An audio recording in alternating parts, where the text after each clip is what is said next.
Hi viewers, welcome to our channel. ప్రస్తుతం మనతో పాటు దాము బాలాజీ గారు, సీనియర్ జర్నలిస్ట్ ఉన్నారు. వాడితో ఒకసారి మాట్లాడదాం. సార్ నమస్కారం. సార్ నమస్తే. Sir corona new variant JN.1 ఇప్పుడు ఇండియాని అయితే భయపెడుతుంది సార్. అంటే ఈ JN.1 కి సంబంధించిన కొన్ని విషయాలు అయితే ఇప్పుడు బయట సర్క్యులేట్ లో ఉన్నాయి. అంటే వ్యాక్సిన్స్ ఏవి కూడా దీని మీద ప్రభావం చూపించవు. ఇప్పటి వరకు వ్యాక్సిన్స్ చేసుకున్నా సరే ఇది అటాక్ చేస్తుంది వాళ్ళ పైన అని కూడా చెప్తున్నారు. మరి నిజంగా JN.1 అంత పవర్ఫుల్ వ్యాక్సిన్స్ ఏవి కూడా పనిచేయవా? దీని గురించి నిపుణులు ఏం చెప్తున్నారు? మరి ఇప్పుడు కొత్త వ్యాక్సిన్ చేసుకోవాల్సిన అవసరం ఉందా సార్? యాక్చువల్‌గా మన ఇండియాలో దాదాపు 72 కోట్ల మందికి వ్యాక్సినేషన్ అయిపోయింది.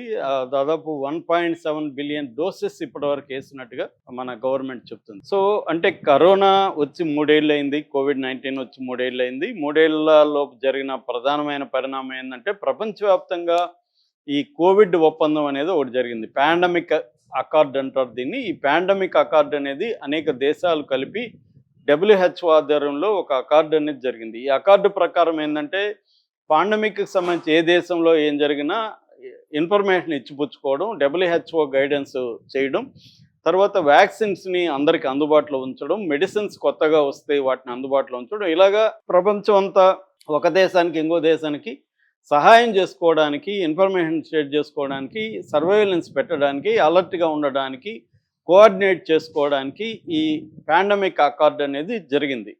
అయితే దీని నుంచి ట్రంప్ బయటకు వచ్చేసాడు. మొన్న రెండోసారి ట్రంప్ వచ్చినప్పుడు ఈ WHO నుంచి ఆయన బయటకు వచ్చేసాడు. ఫండ్స్ కూడా ఆపేశాడు. సో అది ఒక రకంగా దెబ్బే అని చెప్పాలి. సో ఈ నేపథ్యంలో ఏమైందంటే, ఇప్పుడు ఈ కొత్త వేరియంట్ ఒకటి బయటకు వచ్చింది. ఇది ఏషియన్ కంట్రీస్లో ఫస్ట్ బయటకు వచ్చింది. థాయిలాండ్లో ఒక బ్యాంకాక్లోనే, థాయిలాండ్ క్యాపిటల్ సిటీ బ్యాంకాక్లోనే 5,000 కేసుల పైన బయటపడ్డాయి.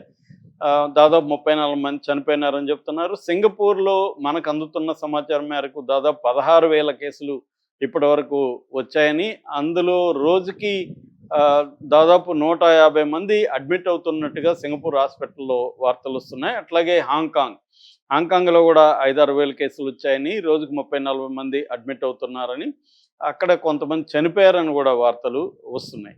ఇప్పుడు ఇండియాకు కూడా ఇది వ్యాపించింది. ఇండియాలో దాదాపు ఇప్పటి వరకు 257 కేసులు నిన్నటికున్నాయి. ఇంకా డేటా అప్డేట్ కాలేదు. ఒక లెక్క ప్రకారం 350 కేసుల వరకు ఇండియాలో ఉన్నాయని చెప్తున్నారు. రోజుకి 160 కేసులు అలాగా వస్తున్నాయని చెప్తున్నారు. ఈ ప్రధానంగా కేరళలో ఒక 89 కేసులు ఇప్పుడు కేరళలో ఐడెంటిఫై అయ్యాయి. తమిళనాడులో 34 కేసులు, 2 చనిపోయారు కూడా తమిళనాడులో. మహారాష్ట్రలో ఒక 60 కేసుల పైన మహారాష్ట్రలో బయటపడ్డాయని చెప్తున్నారు. తెలుగు రాష్ట్రాలు మాత్రం ఇప్పటివరకు అయితే ఈ ఈ వేరియంట్ కనిపించలేదు.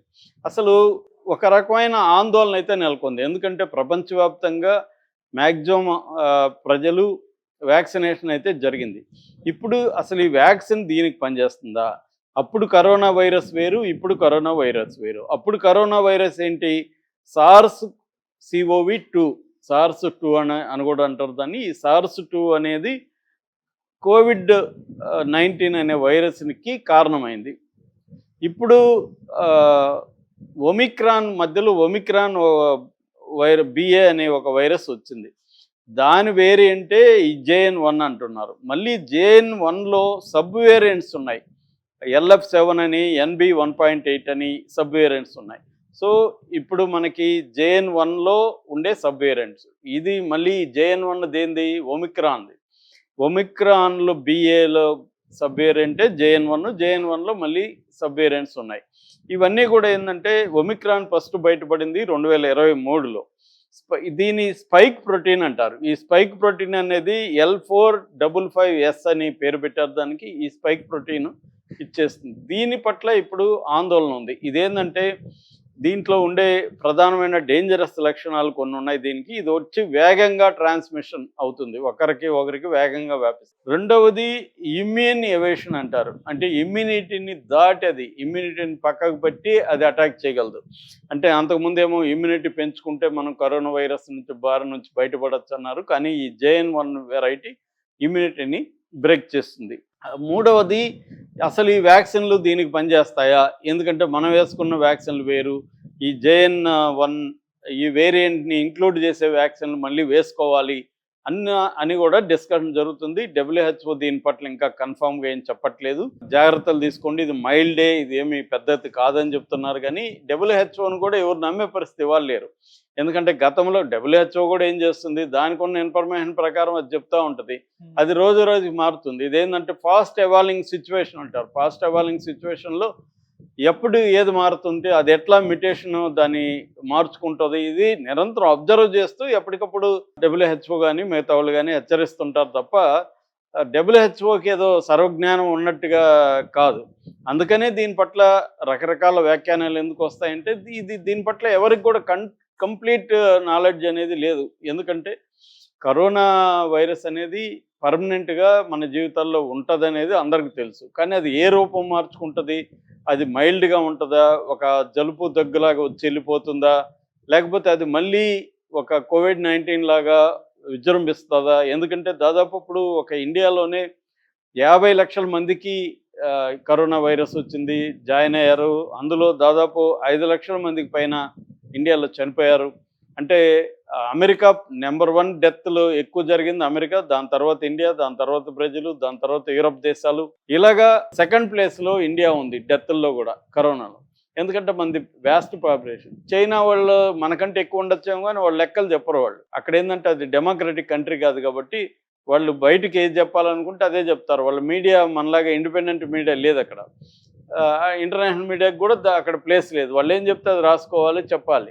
కాబట్టి చైనాలో ఎన్ని డెత్తులు వచ్చాయి ఏంటి, అసలు చైనాలోనే ఇది ఎలా అయింది, ఇవన్నీ బయట తెలియదు మనకి. సో అందుకని ఇప్పుడు తెలుస్తున్న సమాచారం ప్రకారం ఇండియా హైయెస్ట్ సెకండ్ డెత్స్ ఉంది.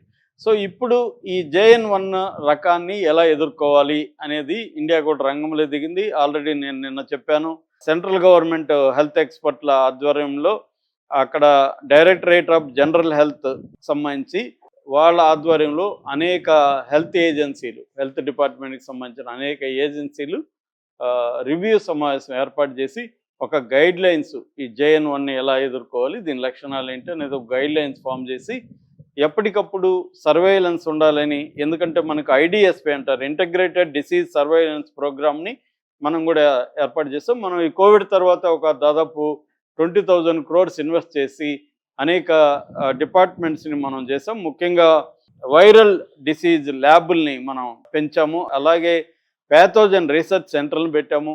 తర్వాత వ్యాక్సినేషన్ని డెవలప్ చేసే సెంటర్లకు ఫండ్ ఇవ్వడం, ఆల్రెడీ కొన్ని గవర్నమెంట్ ఏర్పాటు చేయడం, ఇవన్నీ కూడా ఇండియన్ ప్రభుత్వం చేసింది. అట్లాగే ఆయుష్మాన్ భవ లాంటి పథకాలు తీసుకొచ్చింది. అట్లాగే గవర్నమెంట్ హాస్పిటల్తో ప్రైవేట్ హాస్పిటల్ డేటాని, ఒక యూనిఫైడ్ డేటా సిస్టమ్స్ను కూడా డెవలప్ చేసే క్రమంలో ఉంది. అంటే బేసిక్గా ఏంటంటే మనకి ఒకటి సర్వైలెన్స్, అంటే ఎక్కడెక్కడ జబ్బులు ఎలా వస్తున్నాయి దాని మీద సర్వైలెన్స్ పెట్టడం. 2 ర్యాపిడ్ డిటెన్షన్, స్పీడ్గా డిటెక్ట్ చేయడం, ఇది కూడా ఇంపార్టెంట్. 3 కమ్యూనిటీ ఇన్వాల్వ్మెంట్, ప్రజల్ని కమ్యూనిటీని ఇన్వాల్వ్ చేయడం. 4 యూనిఫైడ్ డేటాబేస్ని క్రియేట్ చేయడం. ఎందుకంటే ప్రైవేట్ వాళ్ళు డేటా ఇవ్వరు గవర్నమెంట్కి. సో దాన్నంతా కూడా తీసుకొని ఎక్కువగా టెస్టులు ప్రైవేట్ వాళ్ళు చేస్తుంటారు, ఆ డేటా రాదు. సో ఈ కార్యక్రమాలు చేయడం. అట్లాగే బేసిక్ మన హెల్త్ కేర్ని, అంటే ICU బెడ్స్ కానీ, వెంటిలేటర్స్ కానీ, ఆక్సిజన్ సిలిండర్లు కానీ, PPE కిట్లు కానీ, తర్వాత టెస్టింగ్ మెటీరియల్ కానీ, వీళ్ళకి ఈ స్టాఫ్కి మెడికల్, పారామెడికల్ ఈ స్టాఫ్కి ట్రైనింగ్ కానీ, ఇవన్నీ కూడా నిరంతరం చేసుకుంటూ వస్తుంది. ఇప్పుడైతే అలర్ట్ అయ్యి ఇచ్చేస్తుంది. వ్యక్తులుగా మనం ఏం చేయాలంటే, వ్యక్తులుగా ఫస్ట్ ప్యానిక్ అవ్వాల్సిన లేదు. ఇప్పటివరకు మైల్డ్ సిమ్టమ్సే ఉన్నాయి, డెత్ రేట్ కూడా తక్కువే ఉంది, ట్రాన్స్మిషన్ మాత్రం స్పీడ్గా జరుగుతుంది. ఈ వ్యాక్సిన్లు పనిచేస్తుందా లేదా అనేది ఎవరు చెప్పలేకపోతున్నారు కాబట్టి పనిచేయదేమో అనే భయాందోళన అవసరం లేదు. ఇది ఎందుకంటే మైల్డ్గానే ఇప్పటివరకు ఉంది తప్ప మనకేం భయంకరంగా అయితే లేదు. కాబట్టి భయాందోళన అయితే అవసరం లేదని WHO డాష్బోర్డ్ చెబుతుంది మనకి. అట్లాగే మన హెల్త్ మినిస్ట్రీ కూడా అదే, సెంట్రల్ హెల్త్ మినిస్ట్రీ కూడా అదే చెప్తుంది. కాబట్టి మనం ఆందోళన పడాల్సిన అవసరం లేదు, కానీ జాగ్రత్తలు తీసుకోవాలి. కంపల్సరీగా మాస్కులు వాడడం, చేతులు క్లీన్ చేసుకోవడం, తర్వాత ఏదైనా మనకి లక్షణాలు ఉంటే ఇమ్మీడియట్గా మనం ఐసోలేట్ కావడం, ఇలాంటివి చూడాలి. అవసరం లేకుండా గుంపుల్లోకి వెళ్ళడం, ఇట్లాంటివి అవాయిడ్ చేయాలి. సో జాగ్రత్తగా ఉండండి అని మాత్రమే చెప్తున్నారు, భయపడకండి అని చెప్తున్నారు. భయం వల్ల మీకు ఏదైనా ఇదెందుకంటే లక్షణాలు కరోనా లక్షణాలు ఆల్రెడీ మనకు తెలుసు. అవి వచ్చినప్పుడు అవి సాధారణ జరుపు జ్వరం కావచ్చు, కరోనా కావచ్చు. కాబట్టి JN.1 అనే ఒక కొత్త వెరైటీ వేరియంట్ వచ్చింది.